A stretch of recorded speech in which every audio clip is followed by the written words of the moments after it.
Welcome to you all. I know this is a really important issue for all dentists at the moment, and it's something that we have been looking at for some time.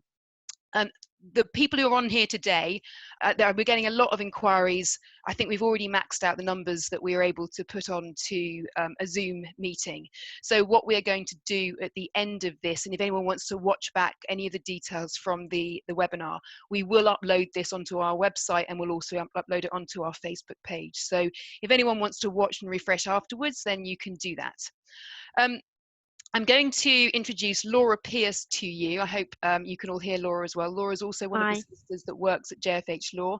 She's also a specialist in dental practice law and employment law. And when I finished talking about the sort of regulatory, and legal aspects of returning to work, Laura's going to take you through some of the employment law considerations that you need to put in place when dealing with getting your team members back to work.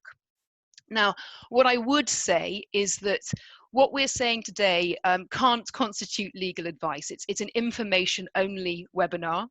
So what we have done is we've researched the regulations, we've researched the law, and it's our sort of best analysis of the current situation. We will be offering advice, specific advice tailored to practices as time goes on, but this is a sort of precursor, if you like, to what the situation is at the moment and where we think it's going to go over the next few weeks or months. What I'm going to do now is I'm going to share a screen with you. So I'm going to share some slides with you, and hopefully that will give you, and we'll start with Laura, that will give you a good idea of where we are over the next few so moving forward, and the sort of legal criteria that you're going to need to apply.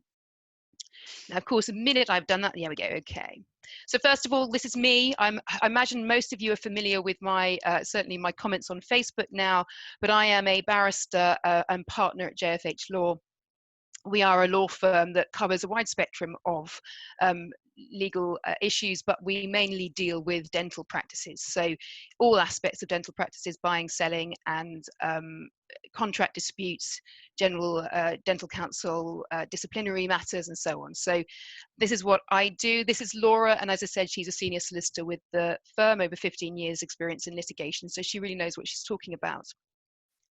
If you want to stay in touch with us, we can be found all over Facebook, Twitter, and LinkedIn. And we also offer a monthly dental bulletin, which normally it's monthly. It's been a bit more recent, a bit more regular recently, just because Julia, of the sorry, a couple of people are saying there's no sound. Unless that's... I think that might be at your end. I'm saying it's looking at someone. Laura, yeah, you can hear me, can you? Yeah, everyone else is saying it's fine. I'm very sorry if people can't hear me, but I think that might be at your end, not my end. I haven't got anyone, I haven't turned anyone off, and I haven't turned myself off. Yeah, everyone else is saying fine, okay, so, okay. So what we're going to look at today, the legal and regulatory implications of returning to work. And as I said, Laura's going to deal with the employment-related issues. If you have any questions as you go along, I have muted everyone because I think it's going to be unmanageable if I just ask for questions as we go along. But what I would do is if I can ask you to put any questions that you might have in the comments tab, we will endeavour to answer as many of them at the end of the session. And if we can't answer them today, I will take those questions away and we'll do a sort of written question and answer session after the seminar's finished. I think I sound a bit like the CDO now, don't I? But I will endeavour to answer all the questions. Right. So we will start really, and I'm sorry to be too legal about this, but I do think it's important that everyone really understands what their position is. So the law at the moment, and the reason that lots of businesses have been closed down since March, is because of this act, so the Coronavirus Act. Now, this was an act that was taken through Parliament very quickly in 4 sitting days, which, if any of you do follow normal legislation, which I hope you don't because it's not particularly exciting, but is very unusual. It received royal assent on the 25th of March, which is a very important day for dentists, because of course that was the same day that the CDO issued her letter regarding the ongoing work the dentists can do. Now, the Act had three aims. It was to give powers to the government to slow the spread of the virus, reduce the resourcing and admin burden on public bodies, and that one's very important for dentists, and to limit the impact of potential staffing shortage on the delivery of public services. So again, important for dentists, because of once the coronavirus kicked in, medics, including dentists, became sort of very, very valuable property for the government. So this was a power or an act that was designed to be able to utilize all medical skills across the country. Now, powers to issue directions relating to events, gatherings, and premises. Now, this one is relevant because the Act gave the government or the Secretary of State the power to shut down premises. So if he said that there was a serious and imminent threat to public health in England, then he could direct that premises were closed. And he did make the declaration that there was a serious risk to public health in England, and therefore many premises were closed. Now, I won't go through all of this. At the end of this seminar, I will, if anyone wants to give me their email address, I can send out these slides to people so that you can, if you need it, have the details of the acts available to you. But really what the take home from this act is it was really far reaching, and it gave the Secretary of State a huge amount of power to close businesses across the country. Now, this, however, for our purposes, the regulations, is a much more important document, because this is our starting point for the closure, if you like, or non-closure of dental practices. So these regulations, they actually came into force the following day on the 26th of March, and Section 4, Schedule 2, Part 1 listed a series of businesses that must close during the emergency period. So we are in the emergency period now, and they included cafes, restaurants, pubs, bars, hairdressers, beauty parlours, tattoo parlours, shops, excluding, of course, food retailers, car showrooms, outdoor markets, and libraries, and so on and so forth. So a very extensive list of businesses that could not open their doors to the general public. Now, that's very important because this is in law, so it is something that can be enforced. And if there is, if someone, a hairdresser, did open their business tomorrow, there are measures in place that they could be fined and prosecuted for breaching this law. But, and I'm sure, and I hope many of you are aware of this, the regulations also put into place some very important exclusions to the businesses that had to close. So Schedule 2, Part 3, Clause 37 listed the businesses that do not have to close during the emergency period. So we see there, and highlighted for your convenience, dental services do not need to close during the emergency period, including also obviously opticians, audiology services, and so on. So very important exclusion there. And it's particularly important because, of course, these regulations came into force the day after the CDO issued her letter of preparedness, which purported to close dental practices across the country.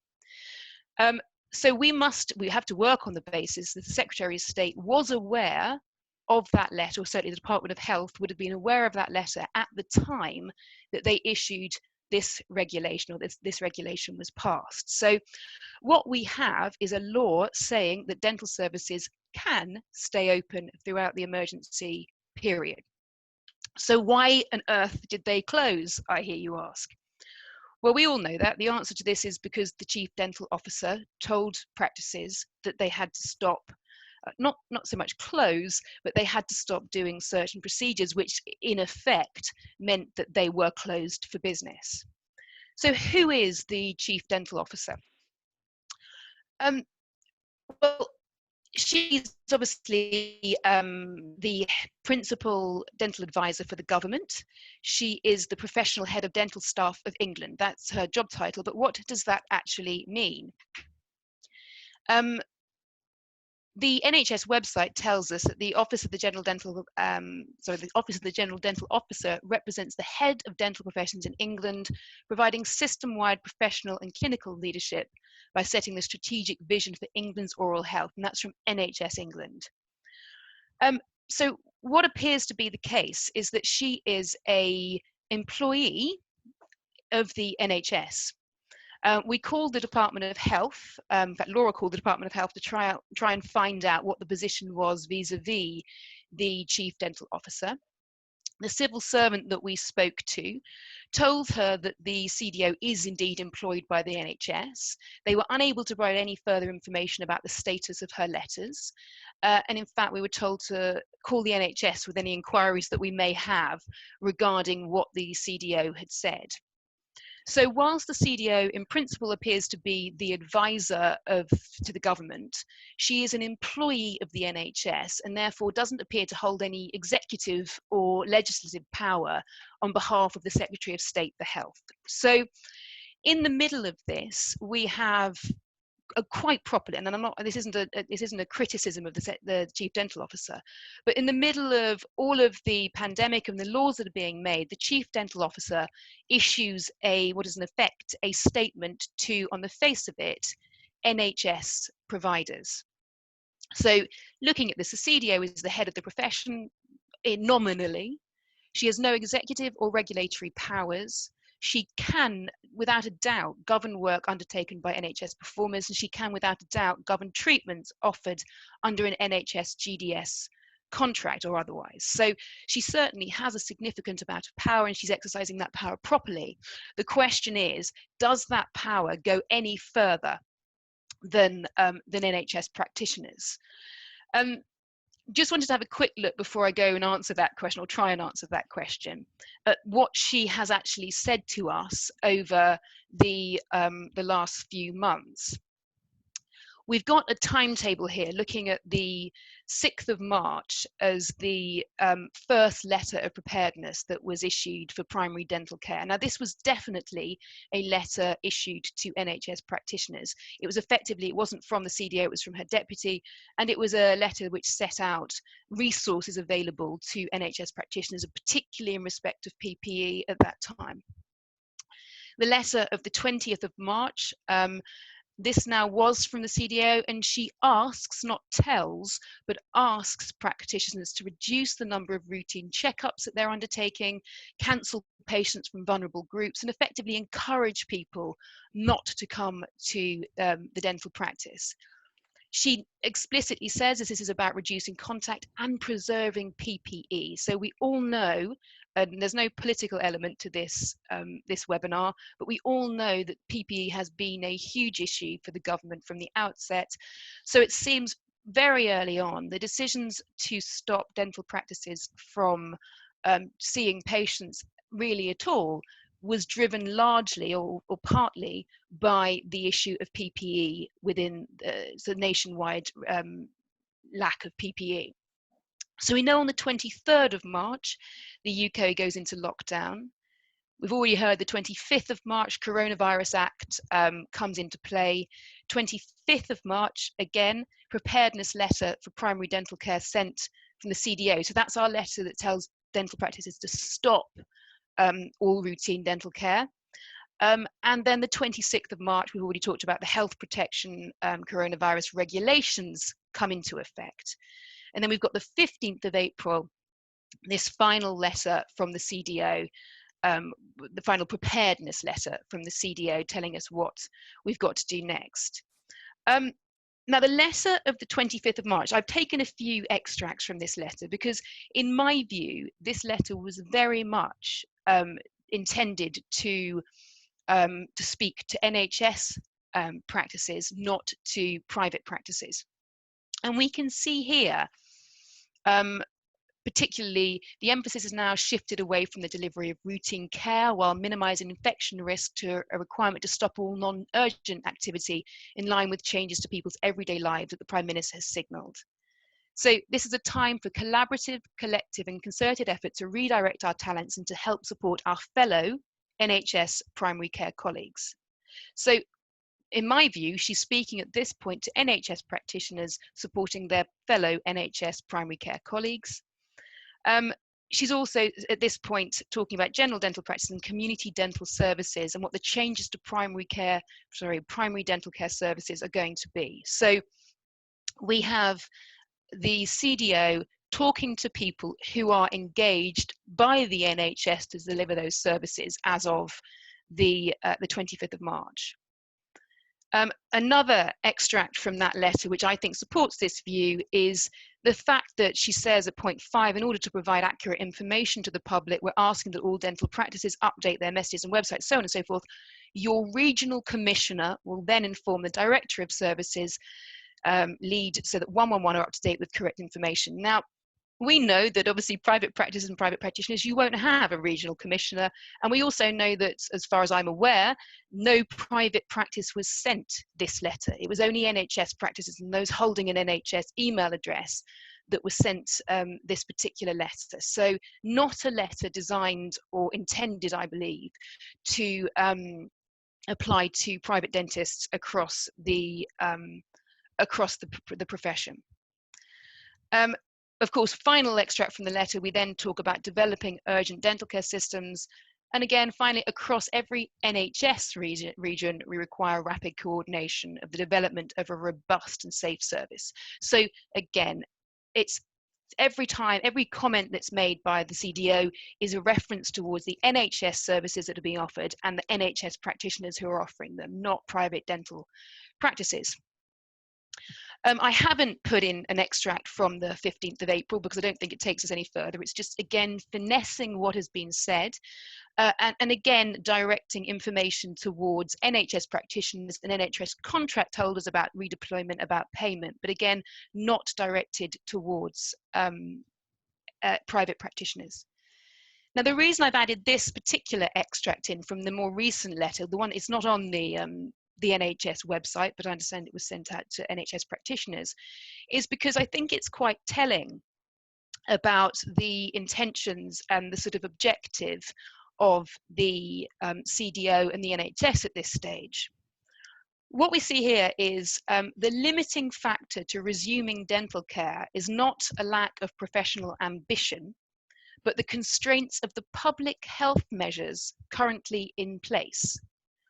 Now, that sentence really struck me because professional ambition, I'm not really sure what that's supposed to mean, but it's the constraints of the public health measures currently in place. Now, if you go to the government website and you look at the public health measures currently in place for dental practices, you enter into a sort of carousel, of information, but it's all information provided by the CDO. So you go to the government website, you ask about primary care medical providers, you ask about dental providers, and it takes you straight back to the NHS page, and it takes you straight back to the CDO's page. So it seems to be here that when the CDO is talking about the constraints of the public health measures, they are the constraints that were put in place by the CDO, not by the government, not by the Department of Health, but by the CDO when it came to NHS practitioners. So again, this isn't a government regulated missive that people have to comply with. This is the CDO talking to NHS practices about what the NHS is putting into place for largely to protect PPE and also in respect of the redeployment of medical professionals. And of course, because we all know, I am not a medical professional, I'm not a scientist, and I'm not here to talk about the aerosol generated procedures and the risks that those sort of procedures take place. I can't do that. But what I can say is that the NHS and the CDO's information so far hasn't really addressed that in any great detail, hasn't said we are not operating because of the risks to dental practices and the risks to staff. What it seems to be focusing on, the preparedness letters seem to be focusing on, is how to preserve PPE and how to redeploy staff across the NHS. So all in all, what we have is a policy decision by the NHS, which somehow has managed to filter its way through to the other regulators and across the profession as a whole. So if the CDO doesn't have the power to regulate or control private dentists who does? And as you all know, dentists are regulated, or dental practices are regulated by the Care Quality Commission, the CQC, and the CQC is subject to the regulations issued by the Secretary of State for Health. So the Matt Hancock, the Secretary of State for Health, is able to dictate and tell the CQC the way in which he wishes them to regulate dentists. And of course, individual dentists are regulated by the GDC. So this, I think, is the crux of where we're at now. The people who can, in fact, stop private dentists from going back to work are, of course, the CQC. So what did the CQC do? They regulate all health and social care services in England. They ensure the quality and safety of care in hospitals, dentists, ambulances, and care homes, and the care given in people's own homes. And it is an executive, non-departmental public body sponsored by the Department of Health and Social Care. Now, their power derives from the Health and Social Care Act of 2008. So what do? Many of you will have lots of, be very familiar and have lots of contact with the CQC through your various registrations and inspections. But we know they have three primary functions. Number one is to register primary dental care service providers. Number two is to monitor primary dental care services, so to make sure that you're doing your jobs properly. And number three is to inspect primary dental care services. So as we all probably know, the CQC stopped their inspections in a large part when the coronavirus pandemic broke out. I mean, I think that's actually they're beginning to step things up again now, but their job is to inspect, and their key lines of inquiries which are given to them by the regulations are services safe, effective, caring, responsive, and well-led? So the really important question here is, are services safe? And that's what I think the CQC would need to and have to concentrate on. Their objectives are to make sure the Commission is performing its functions to protect and promote health, safety and welfare of people who use health and social care services. So they have a very much a very important function in making sure that dental practices are functioning safely and properly. So what do they tell us? I'm sure you've all been to the CQC website recently. Unfortunately, this is pretty much all they tell us. That's the extract from their website. And really what it does, it puts us back on our CDO carousel. So we know that the Chief Dental Officer set out what dental services must do during the outbreak. Well, has she? She set out what NHS dental services must do during the outbreak, but I'm not sure she's gone much beyond that. You should not be providing routine dental care. You should offer telephone triage and advice and refer patients who need emergency treatment. Now, I was slightly disturbed by the lack of information that the CQC were offering, because I've read through all of the minutes of the board meetings for the CQC, the public minutes for the board meetings for the CQC since the outbreak began and just slightly before. Now, there's virtually no mention of dental practices in those board meetings. The last one was the 22nd of April, and you didn't feature at all at that point regarding the discussions around the COVID virus.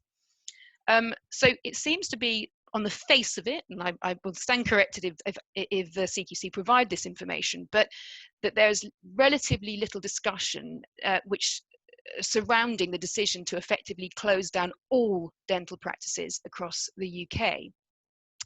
So I thought, well, what I'll do is I'll speak to the CQC and I'll ask them what their views are. So I called on a number of occasions. I've spoken to some very helpful people at the CQC who certainly are trying to advise to the best of their abilities. Unfortunately, each and every one of them said to me, well, you need to go and read the CDO's advice. And when I explained that I'd done that, but I didn't think it probably applied to anyone other than NHS practitioners, they told me to read the BDA's advice. So I explained, well, they're not the regulators, they're effectively the union for dentists. So where does that leave me? Eventually, I managed to get referred to the legal department of the CQC. Now, I have after a number of emails ask, because of course there's never a phone number, but a number of emails asking for them to answer my query about what the legal basis is for the CQC's decision to effectively prohibit dental practices from operating. I have been assigned a lawyer who has promised me that he will look into this. What concerns me, of course, is that this is a legal advisor for the CQC who deals with primary care, but they don't have an immediate answer to the legal basis that they are telling thousands of businesses across the country not to work. My view, and having looked at the legislation that the CQC work under, here we have the Health and Social Care Act. This is Section 4. So this is the CQC have to have regard to all of these different things in order to make sure that services are running safely. So I've highlighted two. The first one is E, the need to ensure that action by the Commission in relation to health and social care services is proportionate to the risks against which it would afford safeguards and is targeted only where is needed. So the CQC certainly have the power, if you like, or certainly should be taking into account the risks that are faced by patients during this very, very serious time. But they need to make sure that their actions are proportionate. So is it proportionate to close down a dental practice, which may well be able to function in a perfectly safe and careful way, and minimize or limit the risk to patients and staff to such an extent that it's almost negligible? So is that proportionate? They also, and I've highlighted number 2 there, in performing its functions, the Commission must also have regard to such aspects of government policy as the Secretary of State may direct. So we now know, again here, Matt Hancock has the power to direct the CQC to perform its functions in a certain way. So he certainly could step in and change the way in which the CQC regulate dentists. So here on this slide is the section 2022, and I'll just whiz through this because I know it's a little bit dry and it's perhaps a little bit legally, but what he can do, and the important bit here is the Secretary of State may by regulations impose any other requirements in relation to regulated activities to secure that any service provided is of an appropriate quality, and of course securing the health, safety and welfare of persons for whom such service is provided. So Matt Hancock can regulate to ensure that practices are working in a certain way. And again, here's more details about the way in which he can regulate, and also the fact that there is a very specific section about healthcare associated infections and what the Secretary of State can do in order to manage the risk of healthcare associated infection. So this act contains all sorts of power to allow Matt Hancock, should he choose, to regulate and close down dental practices if he felt the need was there. I have spent a lot of time, as has Laura, trying to find out whether any regulation has been passed. And there's certainly no evidence that we have been able to find that Matt Hancock has passed any sort of, Department of Health has passed any sort of regulation that allows the CQC to behave in the way that it is. So it allows the CQC to close practices or to prohibit the provision of services in the way that it is. Now, these are the regulations that the CQC is still governed by, the Health and Social Care Act of 2008 regulations. And Regulation 12 is the regulation that deals with safe care and treatment within the dental practice. So what we can see is care and treatment must be provided in a safe way for service users. And the guidance from the CQC in respect of this particular section is that the intention of this regulation is to prevent people from receiving unsafe care and treatment and preventing unavoidable harm or risk of harm. Providers must assess the risks to people's health and safety during any care or treatment and make sure that staff have the qualifications, competence, skills, and experience to keep people safe. Excellent, excellent advice, and of course, relevant at all times. There is no new regulation that changes this regulation. The CQC understands, also part of their guidance, that there may be inherent risk in carrying out care and treatment, and we will not consider it to be unsafe if providers can demonstrate that they have taken all reasonable steps to ensure the health and safety of people using their services and to manage risks that may arise during care and treatment.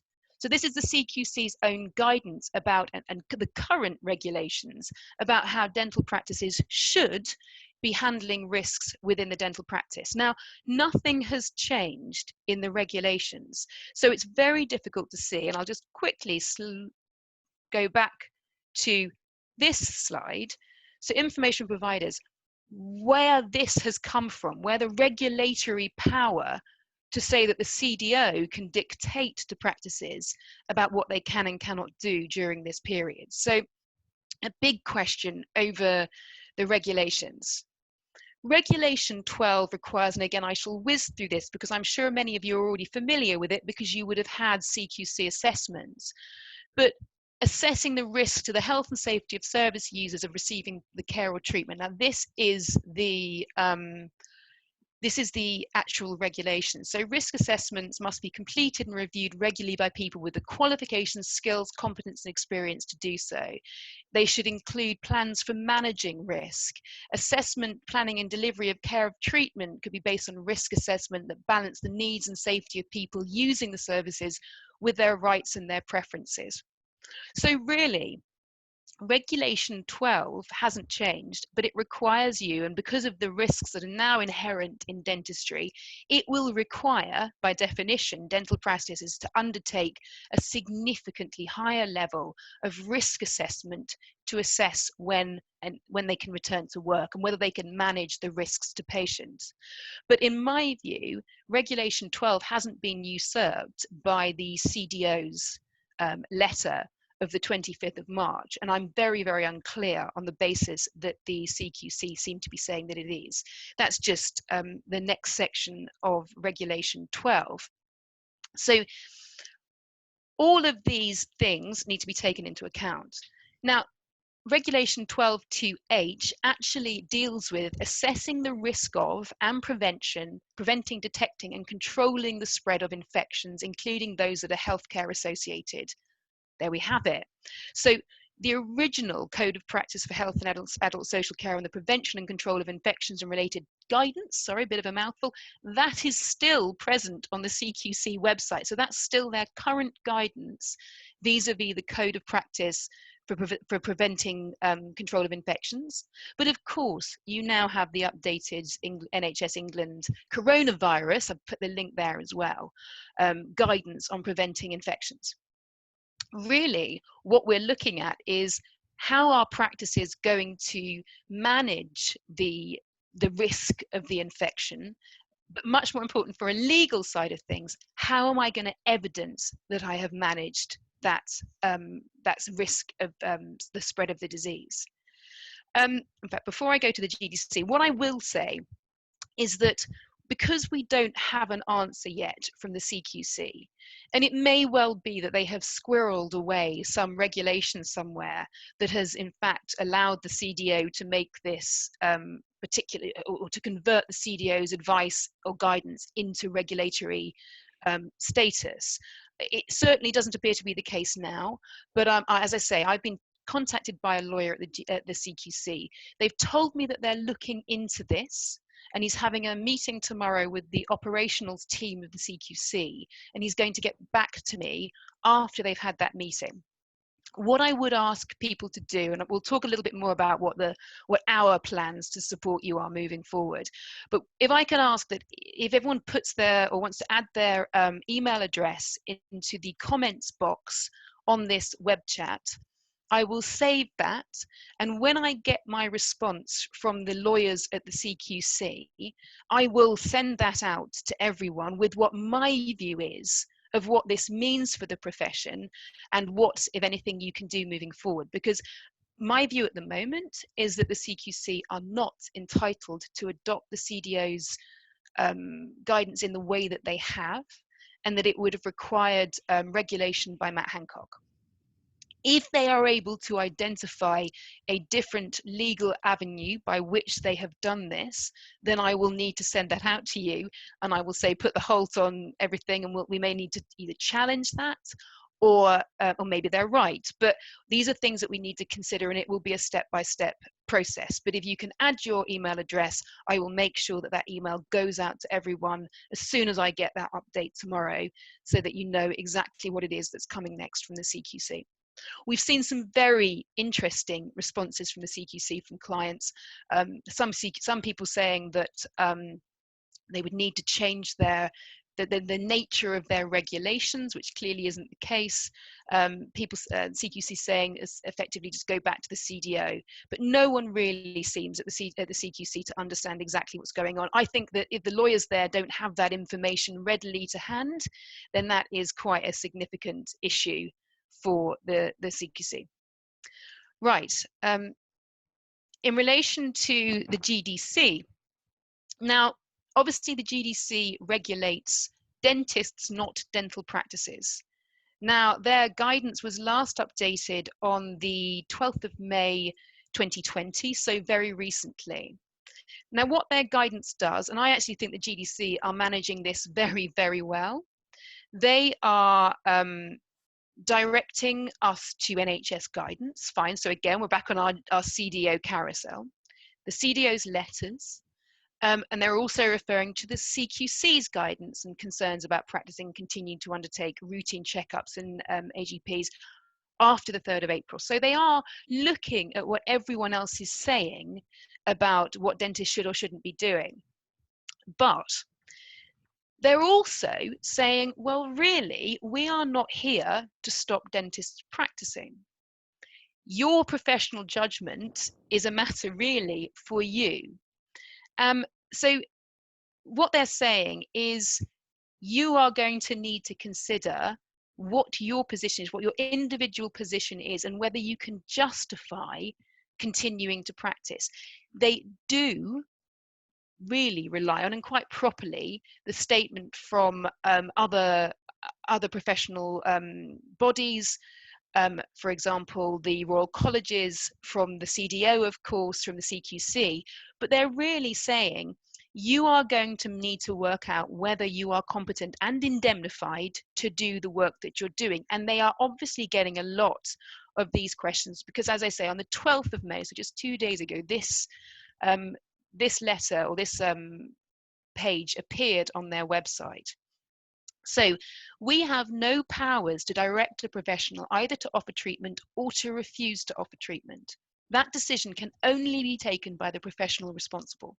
As always, all professionals should work in a way that ensures health and safety and the well-being of their patients and colleagues, and should only provide treatment where it is safe for them to do so. So right back to that Regulation 12 for the CQC. The process of determining whether it's safe will involve carrying out the necessary risk assessments and having regard to relevant guidance issued by professional bodies, the government, other statutory bodies, and the NHS.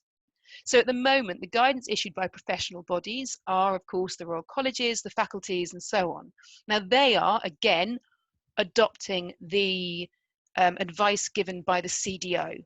I don't know whether they're doing that because they think it's the right advice, or whether they think it's the government's policy and therefore it's what should be happening, or whether there is because they're basing it on their own scientific knowledge.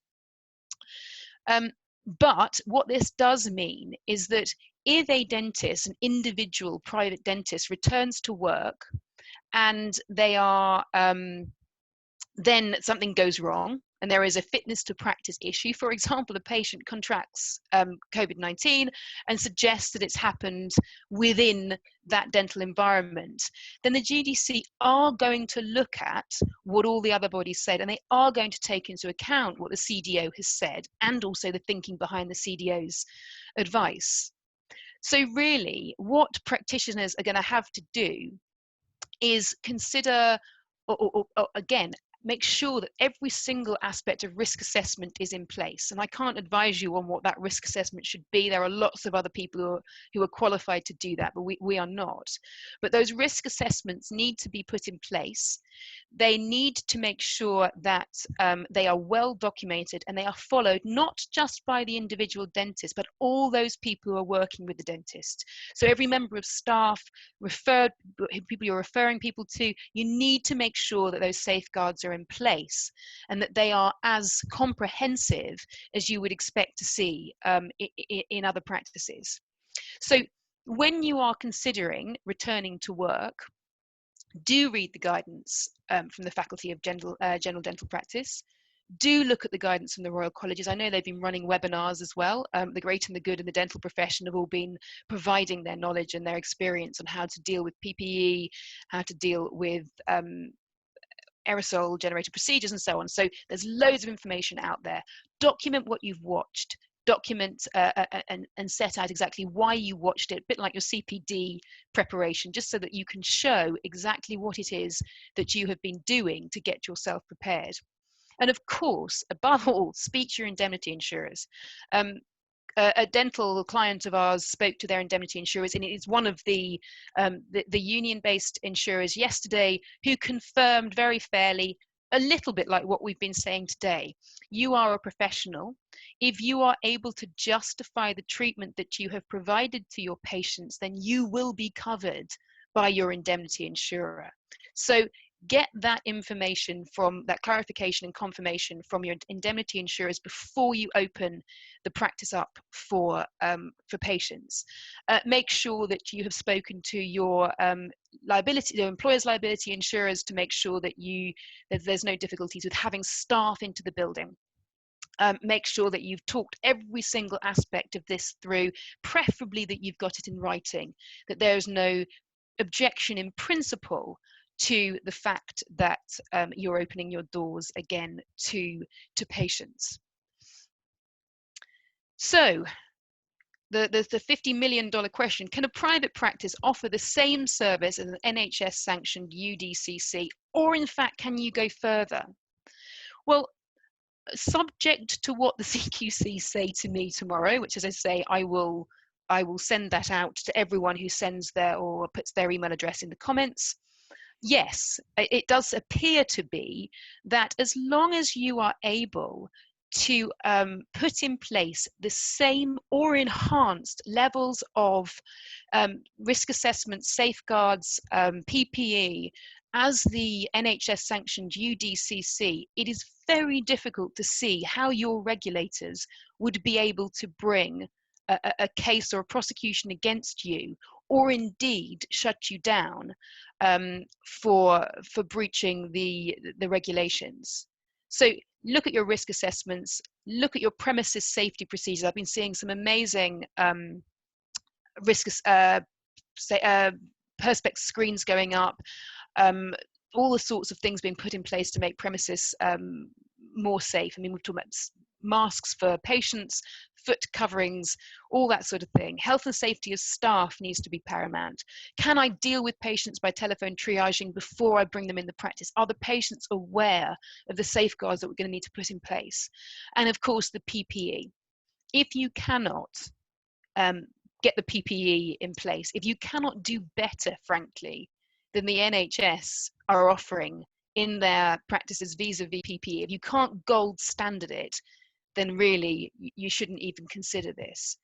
But if you are able to do better, if you like, than the NHS on this, then it will be very difficult to see how the regulators would have a way of legally stopping you from reopening your business, particularly at a time when they're looking towards other businesses like hairdressers and what have you, moving forward towards opening over the next weeks and months. So it's very difficult to see how they could justify not allowing dentists to do the same if you've got all of these things in place.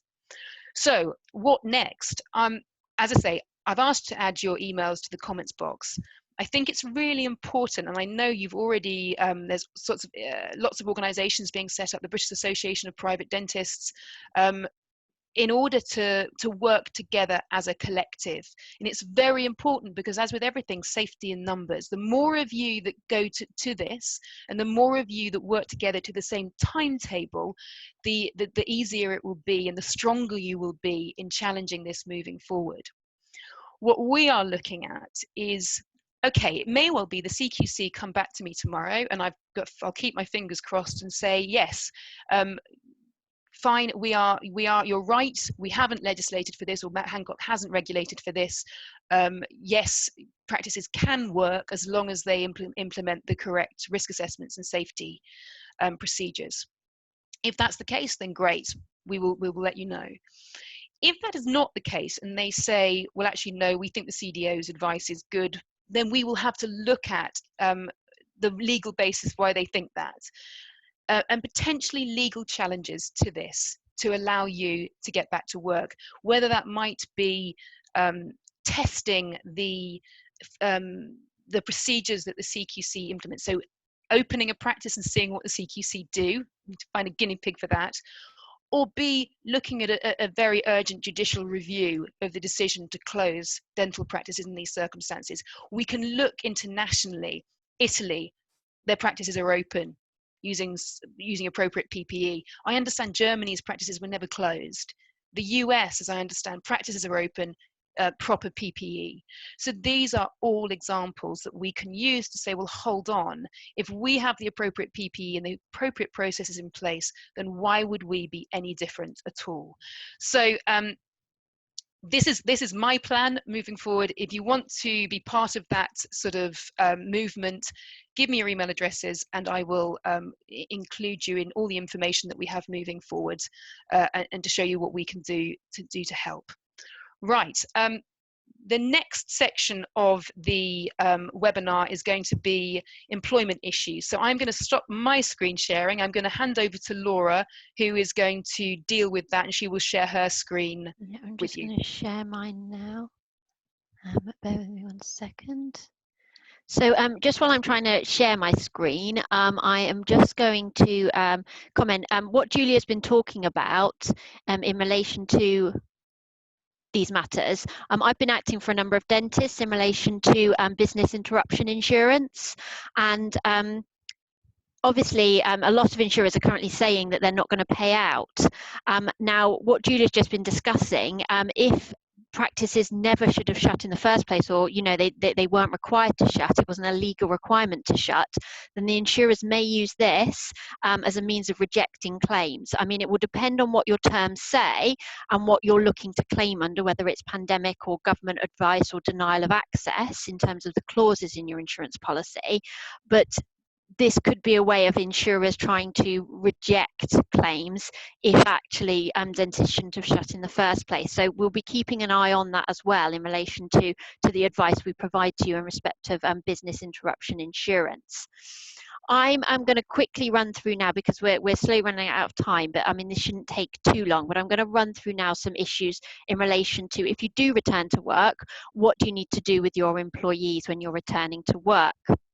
So as we all know, you've got a legal duty to ensure the health and safety at work of both your employees and non-employees, and this is a legal duty to put in place suitable health and safety requirements. I've just set out there on the slide what is recommended as an absolute minimum of the things that you need to do in relation to health and safety requirements. I'm just going to run through a couple of the key points on this. So you should have a health and safety policy. Can I just check that everyone else has got the slides up? Laura, are you? Oh, sorry, is it not shared? Can anyone else see the slides? So, bear with me 1 second. It's coming up on mine.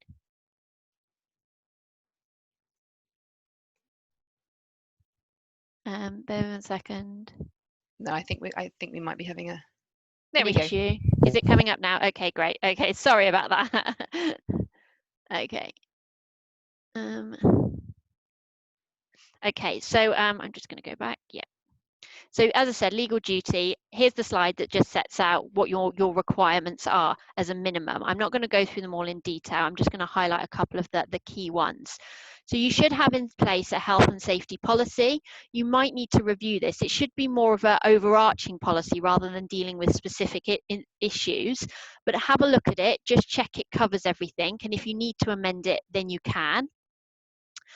You'll need to carry out risk assessments. What you should do for this is look at what the current guidance is from the BDA, from Public Health England, from the Health and Safety Executive, and any government advice in relation to COVID-19.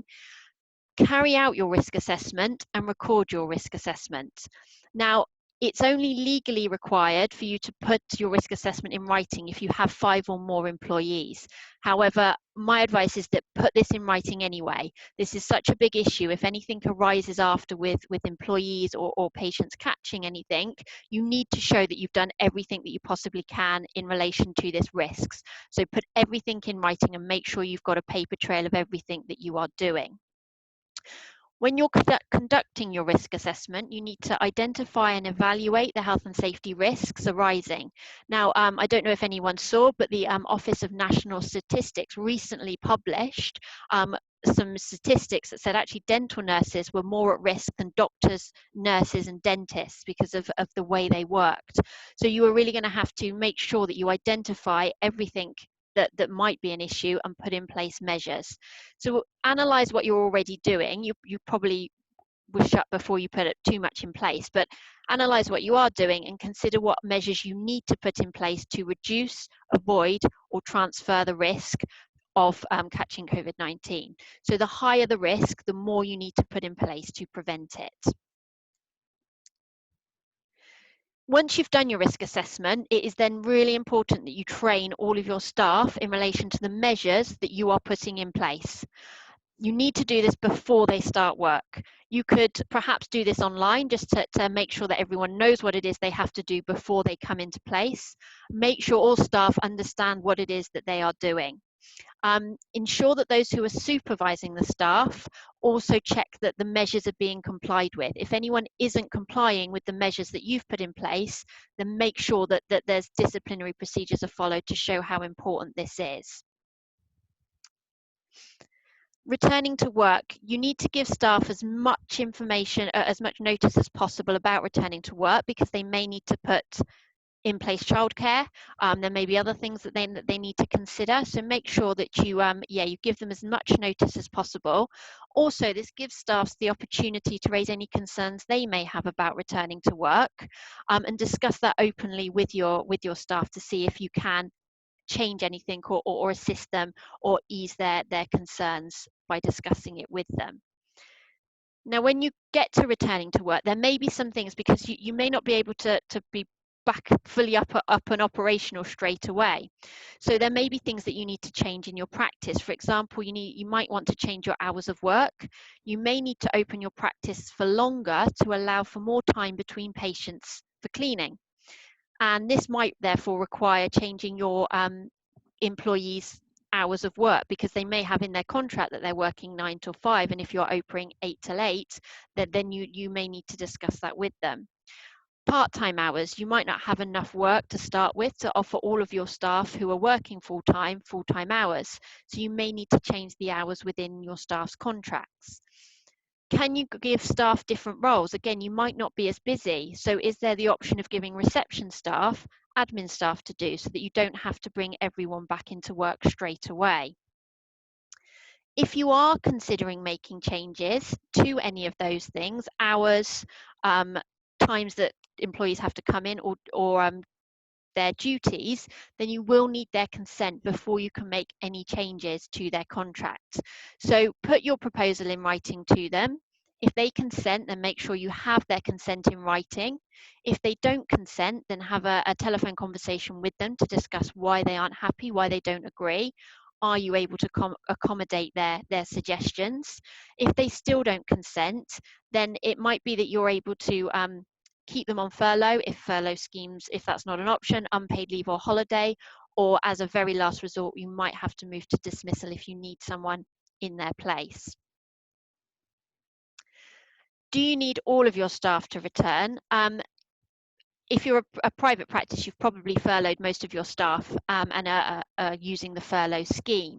This has now been extended till October 2020.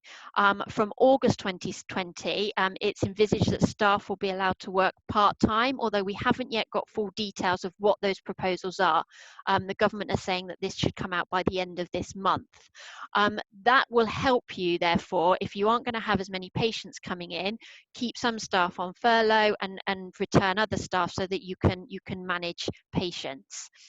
In relation to who you should leave on furlough, you should prioritise those who are vulnerable or maybe those who have childcare issues, because the schools aren't yet, well, we don't know what's going to happen with the schools. They might be open from the 1st of June for some students, but not all of them. So some of your staff may have childcare issues that need to be considered.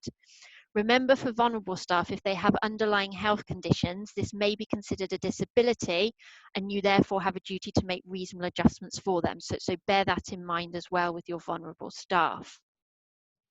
So in terms of vulnerable staff, who are they? They are those that are pregnant, those that are over 70 years of age, those with underlying health conditions, and those who are shielding.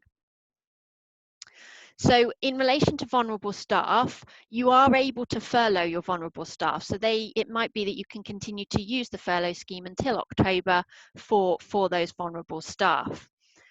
Once the furlough scheme ends, if staff need to continue to stay at home, it's only those who are shielding or following shielding measures who are entitled to statutory sick pay. Others aren't entitled to statutory sick pay. So you then have to make a decision whether it's unpaid leave or using holiday, or whether you want to pay them full pay. Now that will be at your discretion whether you decide to do that or not. The risk with not doing that is that employees might come back to work when they are vulnerable, and that puts them at risk. In terms of self-isolation, where staff have symptoms or someone in their household have symptoms, then they must self-isolate for 14 days. So they should be sent home or advised to stay at home. These are entitled to sick pay from day one of their absence, and those monies can be claimed back from the government. What if an employee is self-isolating as a result of, their own perceived risks on their own initiative? They're not one of the vulnerable staff or been told to shield. Well, these staff, they're not entitled to statutory sick pay. You've got no duty to pay them if they are not attending work. However, this is obviously an unprecedented time, so listen to their concerns. Why is it that they don't want to come in? You might want to consider to pay them full pay in any event. If not, then look at unpaid leave or holiday pay. Looking at those that are refusing to turn to work, what about people that, as I said, childcare issues, if they have childcare issues? Can you change their hours to help them manage their childcare issues? Can you keep them on furlough and continue to pay them 80% of their wages? If not, and they can't come to work and you are open, then it's unpaid leave or holiday pay for these employees. I mean, whether you want to go to dismissal as well, that might be quite harsh given the circumstances. It'd be probably better looking at holiday pay, holiday and unpaid leave. What about those that are living with someone who is shielded or vulnerable? Again, you might want to look to keep them on furlough. If not, it's again unpaid leave or holiday pay, because these aren't entitled to statutory sick pay. If someone's just refusing to return to work because of their own perceived risks, you've put in everything in place that you feel will protect them. Then in relation to this, what you should do is explain to the employee the measures that you have put in place so that they fully understand it. Maybe it's that they've missed something. If they still won't return to work, then offer unpaid leave or holiday. Whether you want to discipline them, it will be a matter for you. But again, it might be quite harsh given the circumstances that we're under. This is unprecedented times. It's, the tribunal might look at that situation in relation to employees not returning to work. So it might be that it's unpaid leave for these employees. And that's the end of my session. I'll hand you back to Julia. So yes, so I've had a few questions coming through. In fact, one of them is for you, Laura. Yeah. Someone was asking about pregnancy shielding, or can you shield pregnancy when it comes to moving forward? Can you furlough them? Can you shield them? What would you do? In relation to pregnant employees, you obviously you've got a legal duty to carry out a risk assessment in relation to it. Pregnant people aren't being told to shield, but they're obviously being told if they have been told to shield, then they would be entitled to statutory sick pay.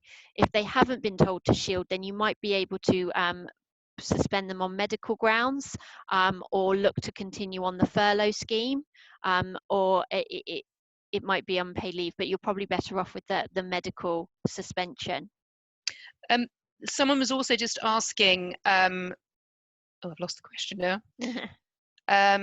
About salary cuts for staff to compensate for reduced income. But my view is that if you want to reduce staff, it's salary, it's a contractual change. So you will have to get the agreement of your staff members if you want to do that. You can't simply impose that. If you're going to reduce their hours and therefore reduce their pay, you will need their consent. You can't unilaterally change the terms and conditions of an employee's contract. I mean, obviously, it's a slightly broader.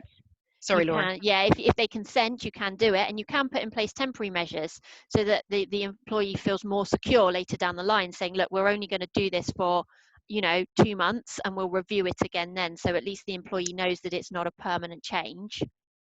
Absolutely. Now, someone posed a question earlier on about their indemnity insurer, saying they'd called their insurer and they were told by the indemnity insurer that they had to follow the CDO. Now, I hate to say it, but that is a real problem for you, because if you're going to go back to practice, you have to have confirmation from your indemnity insurer that you're going to be covered. Now, I think the reality is that you need to enter into discussions with your indemnity insurer about this. We will continue to update you on the developments with the CQC, because if the CQC say you can go back to work, then frankly, your indemnity insurer should be covering you. There should be no issue there. If there's more of a legal discussion and fight over it, then your indemnity insurer may well say, well, we're not going to cover you, but you might want to challenge that at a more senior level with the insurers, because it depends really what the outcome is going to be of any legal challenge that we have. I also saw a question earlier on, and I know Laura answered it, but just so that everyone can see, a question. I have a mixed NHS and private practice. This applies to private dentistry. What can I do with, or can I go back for my private part and not my NHS part? As a private practitioner, this is what this legislation this regulations are talking about. We're dealing today with private practices. The difficulty you are going to have is that the CDO has absolute power to deal with NHS practices. She can say to you what you can and can't do, because she's got controls the purse strings. So be very, very careful in saying, well, I'm going to open up my private practice, but not my NHS practice, because that may cause you problems with your local area team or local district team, commissioning team, when it comes to moving back to being able to provide NHS services. So really, it depends what your business model is going to be for the future. But it's something that you need to tread very carefully with if you are a mixed practice or mixed practitioner. Really, this is really designed for those who are purely private. I don't know if anyone else has any other questions. There's been a few questions about whether we can send out the recording of this. We will put it on our website, and we will put it onto our Facebook page. So it will be, and in fact, I think we've also got a YouTube page, but I'm a bit of a Luddite, so I'll have to dig that one out. But we'll put it everywhere we can, and we'll make sure that it's accessible for anyone. So if you do want to come back and check anything, then you will be able to do so. But thank you all very much for joining us today. I hope you found it useful. We will continue to update you as best as we can.